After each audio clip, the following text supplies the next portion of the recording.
Halo rekan-rekan semua, perkenalkan nama saya Rusmani Sianturi. Saat ini saya sedang menjalani pendidikan sebagai seorang mahasiswa di salah satu universitas, yaitu Universitas Terbuka yang ada di Kota Batam. Untuk kelengkapan tugas saya di tugas tutorial yang ketiga, saat ini saya akan membuat satu video yang mengulas tentang maltreatment atau kekerasan terhadap anak di bawah umur. Sebelum kita lebih jauh, terlebih dahulu saya akan menjelaskan maltreatment pada anak di bawah umur atau kekerasan pada anak di bawah umur itu terbagi menjadi 4 bagian. Yang pertama adalah kekerasan fisik, yang kedua kekerasan psikis, yang ketiga kekerasan seksual, dan yang keempat adalah kekerasan sosial. Namun pada saat ini saya akan mengkaji lebih dalam mengenai kekerasan seksual terhadap anak di bawah umur. Kekerasan seksual terhadap anak di bawah umur adalah pelecehan seksual terhadap anak atau suatu bentuk tindakan yang dilakukan oleh orang dewasa atau orang yang lebih tua yang menggunakan anak untuk memuaskan kebutuhan seksualnya. Anak yang mengalami kekerasan seksual akan memberikan dampak psikologis yang sangat serius terhadap anak tersebut, yang mana diantaranya adalah akan mengakibatkan anak menjadi trauma, terus anak juga akan menjadi ketakutan, agresif, emosinya akan labil, depresi, kecemasannya akan tinggi, adanya gangguan tidur, fobia, serta bersifat menjadi keras atau gangguan stres pasca trauma. Selain daripada itu, kekerasan fisik juga akan dialami oleh anak yang mengalami kekerasan seksual. Di antaranya adalah dampak fisik atau biologis yang dialami anak akibat kekerasan seksual tersebut bisa terjadi luka memar, rasa sakit, gatal-gatal, terkena infeksi penyakit menular seksual, HIV atau AIDS, dan kehamilan yang tidak diinginkan oleh anak tersebut. Bagaimana cara menolong anak yang mengalami pelecehan seksual? Berikut ini saya akan memaparkan beberapa cara untuk menangani anak yang telah mengalami pelecehan seksual. Yang pertama adalah kita memulihkan dahulu fisiknya, karena fisiknya yang terluka lebih dahulu. Yang kedua adalah kita membuat kehidupannya senatural mungkin. Kita membantu anak melewati masa-masa itu sampai dia bisa melanjutkan hidup dan bisa tumbuh dan berkembang sesuai dengan usia anak tersebut. Yang ketiga, berdialog dengan anak. Kita harus mengubah paradigma pola pengasuhan otoriter menjadi pendekatan dialogis. Kita harus lebih mendengarkan keluhan sang anak, dan kita juga jangan terus-menerus bertanya kepada anak mengenai pelecehan yang telah dialami anak tersebut. Yang keempat, orang tua perlu introspeksi diri dan jangan menyalahkan anak.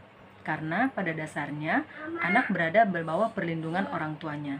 Kita bisa menarik kesimpulan apa yang telah terjadi kepada anak adalah kesalahan orang tua, sehingga dengan begitu kita tidak akan menyalahkan anak. Yang kelima, kita perlu minta bantuan psikologis, karena jika anak sudah mengalami gangguan-gangguan psikologis seperti ketakutan yang berlebihan hingga dihantui mimpi-mimpi buruk, maka kita perlu bantuan penanganan dari yang lebih ahli, yaitu dari bagian psikologis anak. Sebelumnya saya ingin membagikan sebuah cerita mengenai pelecehan seksual yang pernah saya dengarkan di tempat saya tinggal, di mana ada seorang anak perempuan yang masih berusia di bawah umur 12 tahun. Pada saat itu dia mengalami pelecehan seksual dari orang yang lebih tua yang berusia bersekitar umur 45 tahun.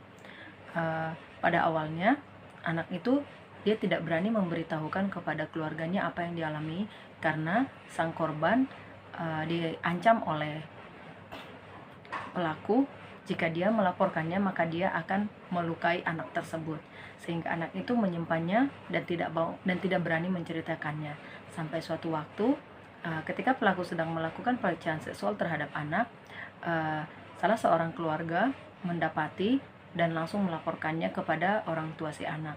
Setelah itu akhirnya orang tua mengambil keputusan untuk melaporkannya kepada pihak yang berwajib, dan ketika mereka melaporkannya kepada pihak berwajib menanggapi dengan sangat baik, dan pihak berwajib melakukan visum terhadap anak. Dan setelah dilakukannya dan juga dengan adanya saksi yang telah melihat secara langsung kejadian tersebut, akhirnya si pelaku ditangkap dan dipenjarakan. Dan setelah kejadian itu, memang kondisi fisik si anak tidak terlalu buruk, dia tidak terlalu mengalami trauma yang cukup parah.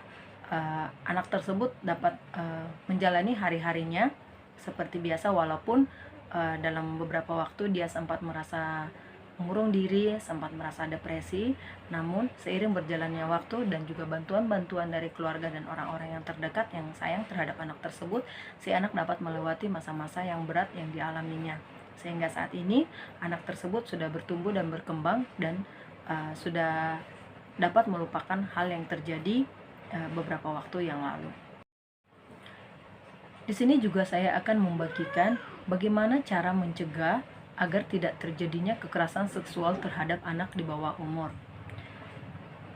Yang pertama adalah kita menjalin komunikasi dan kehangatan dengan anak, karena dengan komunikasi dapat menjadi upaya pencegahan kekerasan seksual pada anak. Dengan komunikasi juga orang tua akan memberikan informasi kepada anak terkait edukasi seksual.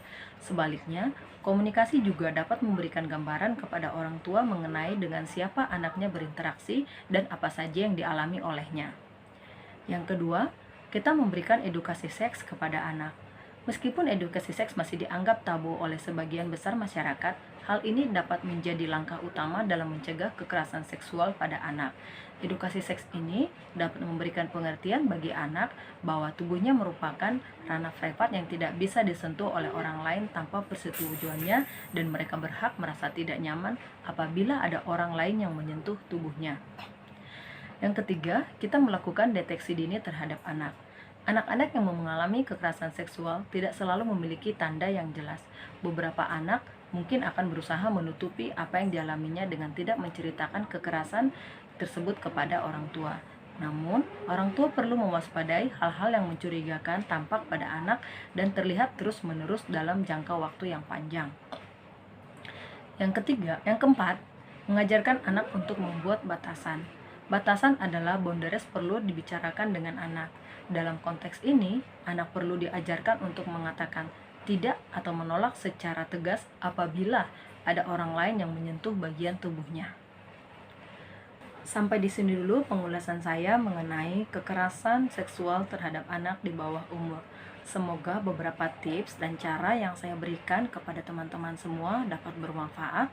Bagaimana cara kita mencegah supaya tidak ada lagi anak-anak yang mengalami kekerasan seksual di bawah umur. Dan semoga apa yang saya bagikan pada saat ini dapat bermanfaat buat kita semua. Terima kasih atas perhatiannya. Sampai jumpa.